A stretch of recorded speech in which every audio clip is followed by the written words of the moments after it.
The world today is broken. Business, financial, and political leaders have led us into despair, and the selective pop culture style news that floods our mainstream media have done nothing but fuel anger and confusion among the American population and the population of the world. Fortunately, there is a logical solution to fix many of the ills that plague us all today. But one of the hardest things for a culture to do is step back and realize that a major shift needs to occur in order for the future of their children to be secure. The solution is simple, but it is not easy. Changes of this nature never are, but they are obvious throughout history, and they mark key points in humanity where we rose to the next level and made life better for a larger group of people.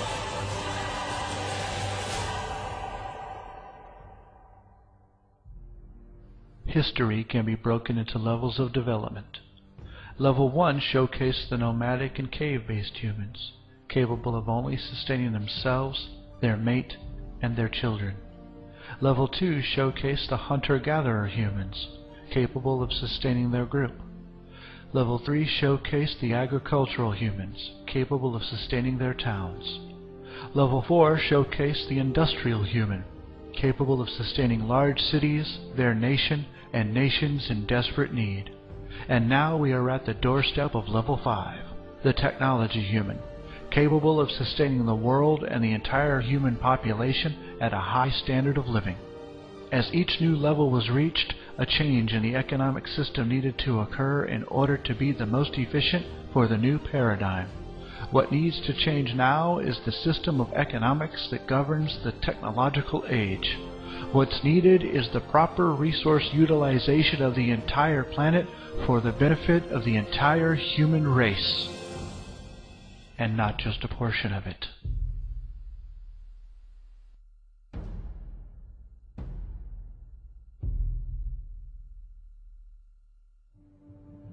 But before we detail this change, we must start by addressing the problems we're facing today and the root cause as to why we have them in the first place.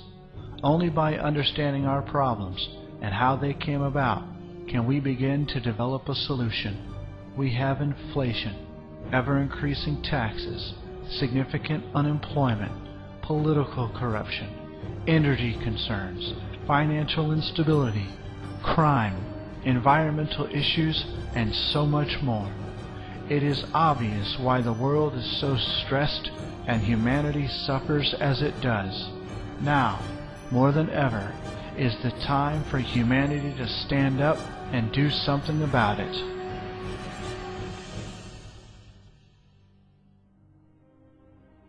Politicians and industry alike have repeatedly tried over and over to solve these issues, and never once have they succeeded. The best they've ever done is delay or mask the concerns. The reason for this will be made clear during this video, but in short, it's because no one has ever seriously addressed the root cause for all of these issues, and that cause is the outdated system of economics we use around the world today. The monetary system, or more specifically the price system, is the basic underlying factor that is the fundamental cause for all of the issues we're facing today. By definition, a price system is any economic system that affects its distribution of goods and services with prices based on commodity evaluation and uses any form of money or debt tokens. Do not confuse this with capitalism, the free market, or any other term an economist would use. It is also very important to understand that this is not a political argument and has absolutely nothing to do with political controls.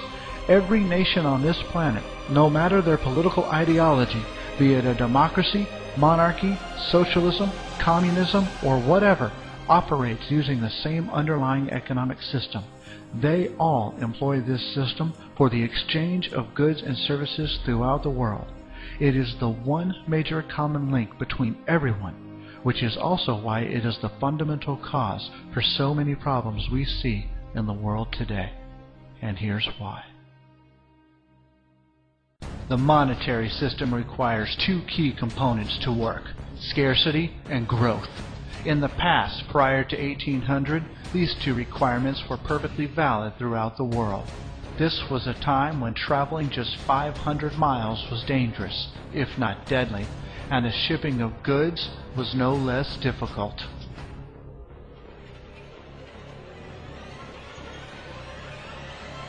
Scarcity is very important in this system because it serves the purpose of establishing value, price. Think back to Economics 101, supply and demand. The less the supply, the more scarce it is. Therefore, the price is higher. The more the supply, the less value it has, so the price is lower. Prior to 1800, there really was true scarcity as a natural phenomenon, and since modern civilization was still rather young, there was plenty of room for growth, so both requirements were satisfied. Today, however, these two requirements are gone, and the monetary system is in serious trouble and under great stress. Just look at all the financial industry problems that have destroyed lives in the past few years alone. They are impossible to ignore. Scarcity has been eliminated by the advent of technology, and with the absence of scarcity, there is simply less growth. We have reached a point where we can produce more of everything than we can consume, and the only true expansion left is into the stars, which itself is severely restricted by cost. In the monetary system, money, or debt, is the lifeblood of the system, and therefore it is necessary to continuously create new debt to validate the existing debt. So our financial manipulators are always seeking new ways to justify the creation of additional debt. They are willfully blind or blatantly ignorant of the root concerns. Just look at how in debt our society is right now as compared to just 50 years ago.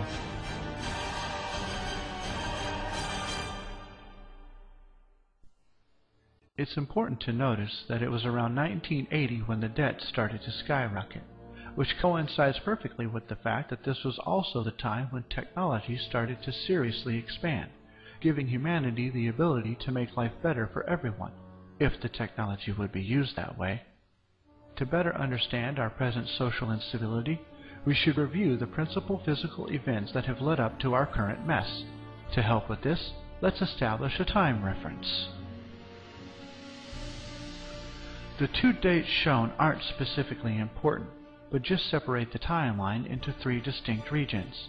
Now let's start adding vital information that will help you understand how we got to where we are in today's world. Prior to 1800, the world was a low-energy society. Why? Because throughout all recorded history before this time, the primary energy conversion machine for doing work was the human being, and a healthy human can only produce about 0.1 horsepower. In comparison, a washing machine motor is more powerful, averaging 0.5 horsepower. Regardless of this low power number, 98% of all work done during this time was a result of human labor, because humanity had not yet developed advanced technology to do the work for them.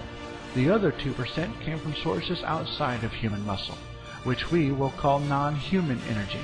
The sources of this energy came from animals, like horses and oxen, and crude technology like windmills and water wheels. Because the human being is so limited, the output of his work is also limited. So no matter how many people you had on the job or how long they worked, they could never produce quite enough to cover growing populations or provide a high quality of living for everyone. If ever a few people did enjoy a decent standard of living, it was always at the expense of the many who barely survived. The fact is that throughout history, 95% of all people were either peasants, serfs, slaves, or indentured servants, even up through the time of George Washington. From the dawn of man until around 1800, the 98% of work done by humans and the other 2% by other means never changed. Ever. This is over 7,000 years of recorded human history with absolutely zero change in this dynamic. This caused every society on the planet to live in a social steady state, which means that there was no change in the rate of energy conversion at all.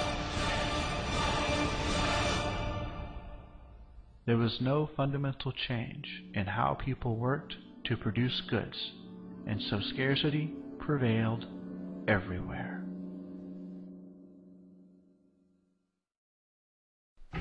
Now, just prior to the year 1800, a very significant event occurred. In 1782, James Watt developed the first steam engine. This invention was the beginning of an entirely new way to do work. It was the beginning of the widespread use of non-human energy, and since that time there has been an accelerated effort to build bigger, faster, and more efficient machines to convert energy into work. That effort has spread throughout the world, with the United States as a primary leader. Over the next 100 years, from 1800 to 1900, we find that the two energy lines started changing significantly. The non-human energy line moved up, and the human energy line moved down. In America, studies were done in the 1920s to see what social impact this change was having. Data was gathered on every basic industry in North America, charting the growth of production, the rates of energy conversion, declining man-hours, and the overall effects on employment. It was predicted that if the trends continued at the same rate, the lines would cross and look like this.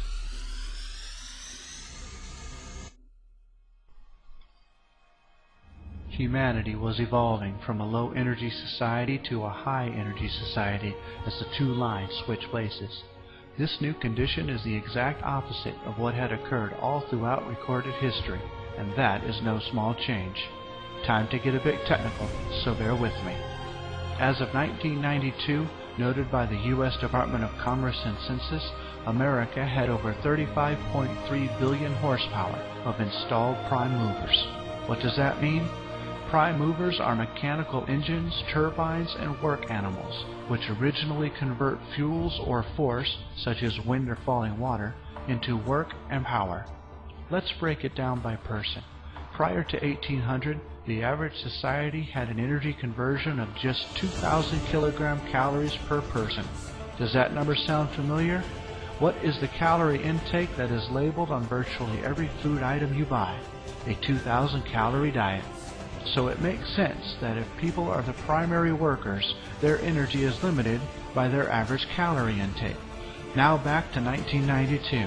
35.3 billion horsepower equals over 22 trillion kilogram calories, and the population of the United States was just over 250 million people.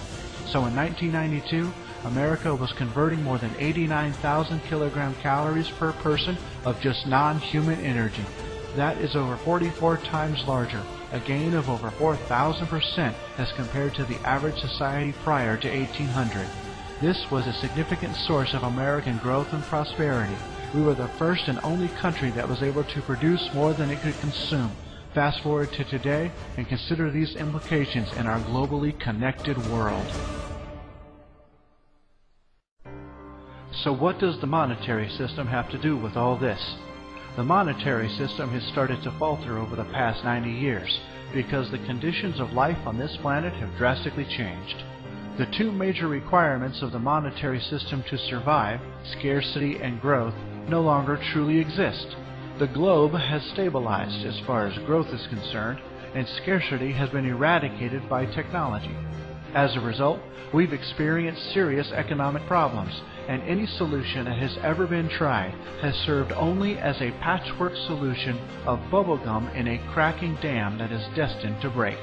No solution ever addresses the fundamental problem, because to do so would require a fundamental shift in our economic structure, and the people who have benefited the most from this system refuse to change the game. The surveys done in the 1920s covered every manufacturing industry, which were then plotted on charts. This chart is a summary of all those findings averaged together. The first line reflects physical production. From 1830 to 1900, production was low and growth was slow. Then we moved into a period of rapid growth.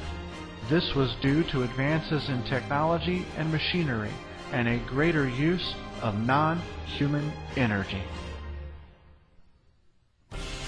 From 1900 to about 1930, there was a spectacular exponential growth in physical production, at about 7% per year, compounded each year. However, this could not last forever, and a leveling off occurred. Now, let's add another curve to show what was happening to the man-hours per unit. This represents one person working 1 hour, regardless of their task. Notice in the early 1800s that man-hours were high, but then dropped as industry developed. This was inevitable, because it was cheaper to use technology versus people. A kilowatt-hour will do the work of 26 man-hours, but at a far less cost. The monetary system encourages businesses to replace costly manpower with cheaper and more productive technology in order to maximize profit. Now, from the 1980s onward, we have a unique situation that has never been present throughout the history of mankind. High production with far less human work needed. This would be great for everyone were it not for the interference of the monetary system, because labor is a major commodity that is bought and sold in the marketplace. Time for a third curve, which shows you what happens to labor and consequently what happens to purchasing power. This third curve represents total man-hours, the sum total of all time put in on the job in manufacturing by all people. As you can see, from 1830 to the turn of the century, total man-hours was low and the growth was slow. It followed the growth of production very closely, as they are directly related. Then it also grew along with production, but it didn't level off like production did. It reached a peak and then turned downward. This is an event that occurs in every industry. Total man-hours rises to an all-time high and thereafter declines. It is an event that occurs only once in any given industry.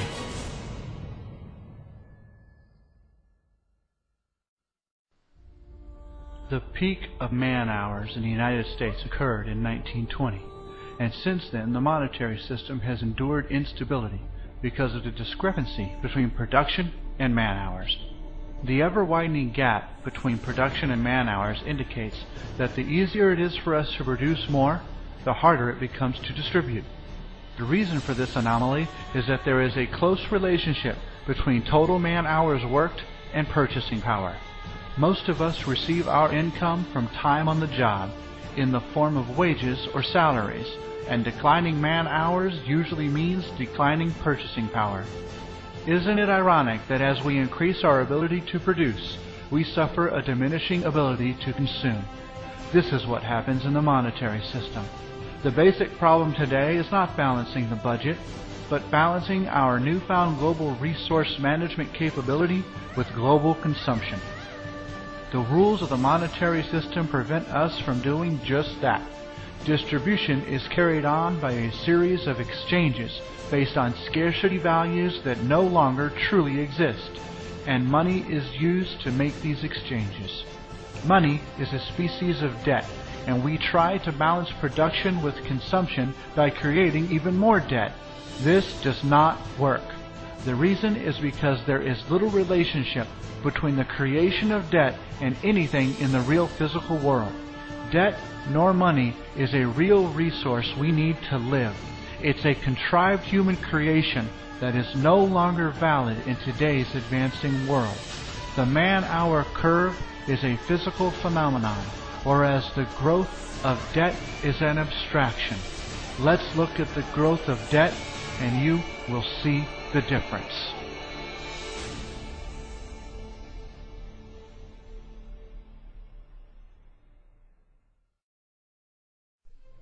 This chart represents total debt in the United States, all debt public and private.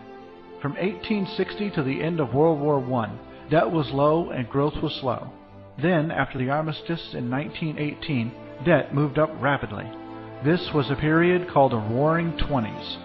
The reason for this increase in debt was because technology had caught up with us. During the war, we installed more technology to replace the workers that were off fighting the war. Purchasing power dropped, and we could produce more than we could readily sell. Therefore, during this decade, the institution known as installment buying, or buying on credit, came into existence.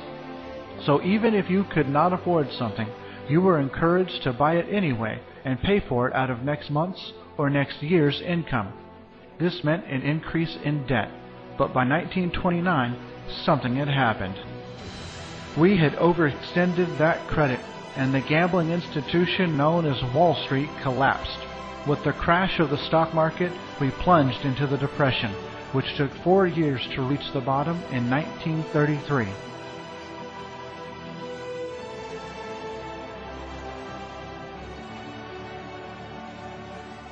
Now the government stepped in because it had to.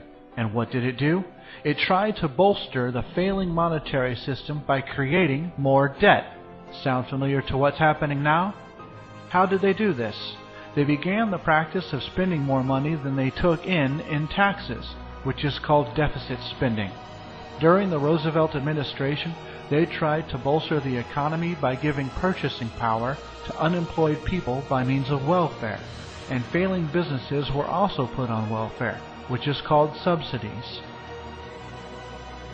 One could say that the monetary system went in a hock in 1933, and the federal government has been on a deficit spending binge ever since. Now this infusion of government funds falsely stimulated business, and debt started upwards again. Now at this point, 1941, something else happened. There was another reprieve for the failing system called World War II. That provided a reason to put all the unemployed people back on the job or into the armed forces. We ran the factories wide open, turned out a tremendous amount of goods, shipped them overseas, and blew them up. And although it was necessary to protect the world from the likes of Hitler, the war did not solve any of our domestic problems. And as you can see, debt has skyrocketed ever since. In spite of the hardships of the Depression and the heartbreaks of the war, the monetary system did not come to a complete stop. We have stumbled and bumbled along in one way or another. And why is that? We have kept the failing system from complete collapse by various and devious ways. We have maintained scarcity artificially. Back during the Depression, when there were so many people without jobs and their families were hungry, we had tremendous surpluses of food stored around the country. Was it given to the people? No, because it's not profitable to give away food, even to the starving population. Back in the early 30s, we began the practice of destroying crops or killing off livestock in order to validate the monetary system. We're still doing this today, but more covertly. Since 1933, the government has spent billions of dollars paying farmers not to grow. And they have also tried to curtail the production of corn and wheat for human consumption, most notably on the recent alternative fuel ethanol project, which is a waste of food and not a good alternative fuel to begin with. In the monetary system, when food becomes too plentiful, we limit it. This is to sustain price or value, to keep the system going. And if people happen to be hungry, then it seems to be of little importance to the people making the decisions on how the monetary system works. Industry uses different tactics. They operate on a low load factor, meaning they only run 1 or 2 shifts or shut down completely, even though they have the capability to run 24/7, 365 to produce necessary products. Then there's the more wasteful practice of turning out shoddy merchandise. These inferior products that break down or wear out in short periods of time are created to ensure high turnover. If a company could make something that lasted 100 years, and we do have the materials and technology to do that, they wouldn't do it, because how would they sell the next version? To make more profit. Just look at all the recalls of late on various products like toys, cribs, food, cars, appliances, and more. Destroying all those faulty products ensures scarcity. There are hundreds of thousands of junky products turned out every week in order to assure a high turnover for a fast profit. This is the way the system works.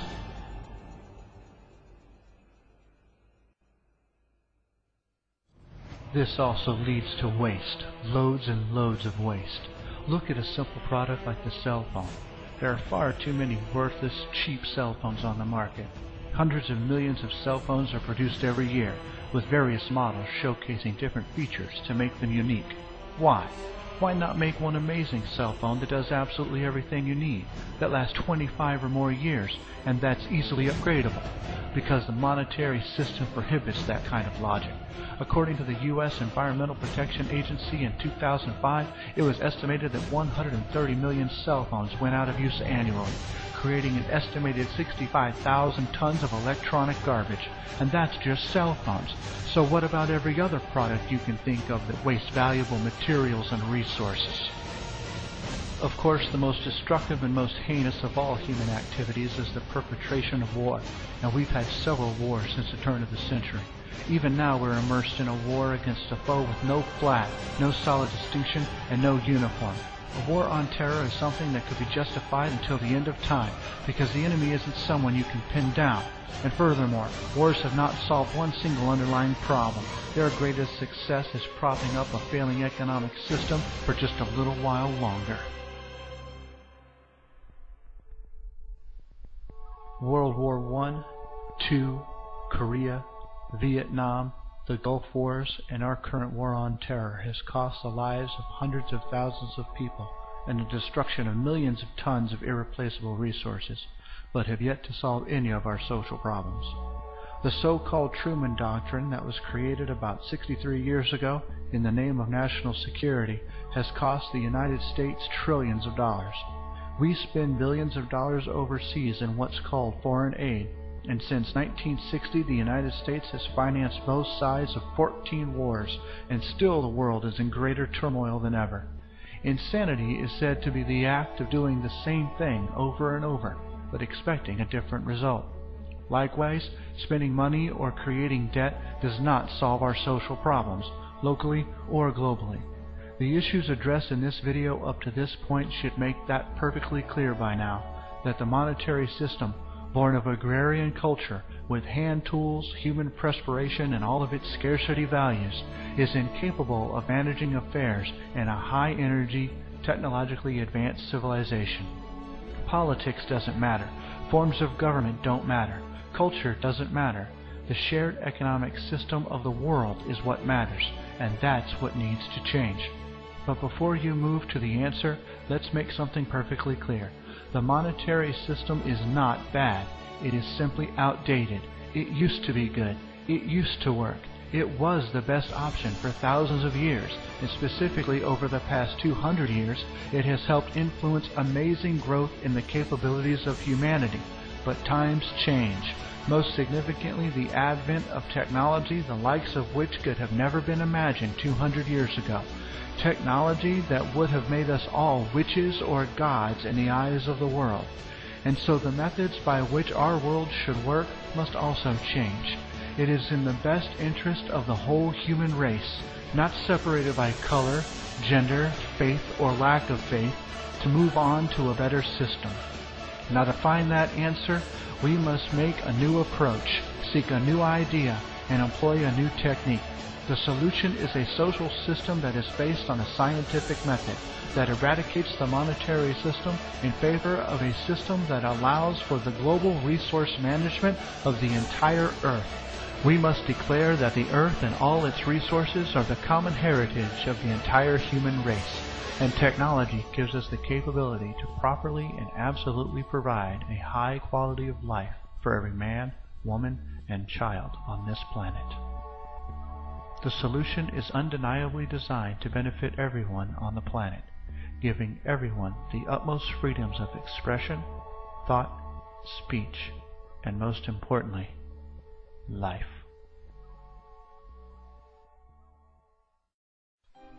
If you are a person of faith, consider this. The Lord's Prayer states that we should make earth as it is in heaven. I do not think heaven uses money, or that God has a bank. Do you? We must eliminate the gap between the haves and the have-nots. We must ensure that a child born anywhere in the world has the freedom to pursue all positive paths. We must reconnect mankind to nature by eliminating our harmful ways without reverting to primitive standards, using technology to live like kings but behave like proper stewards of this fertile planet. This video is but a first step in your understanding. Now is the time to move on to the next step. The Venus Project and the Zeitgeist Movement offer the solution. The link shown before you will give you details as to how the solution works. You will also find the website easy to navigate and should answer all of your questions. But if it doesn't, that is why the Zeitgeist Movement exists. The Zeitgeist Movement advocates the vision of the Venus Project and is focused on spreading the message of how to fix many of the problems we have today. The Zeitgeist Movement is a place to find answers and converse with others who also want to see a better world. Changing over 7,000 years of human economic structure is by no means easy, but it is necessary. Every day thousands of people die that should not. Every day we step closer and closer to the edge of our own demise.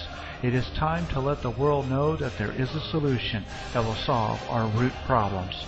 It is time to evolve to level 5, the technology human, and make the world a better place for generations to come.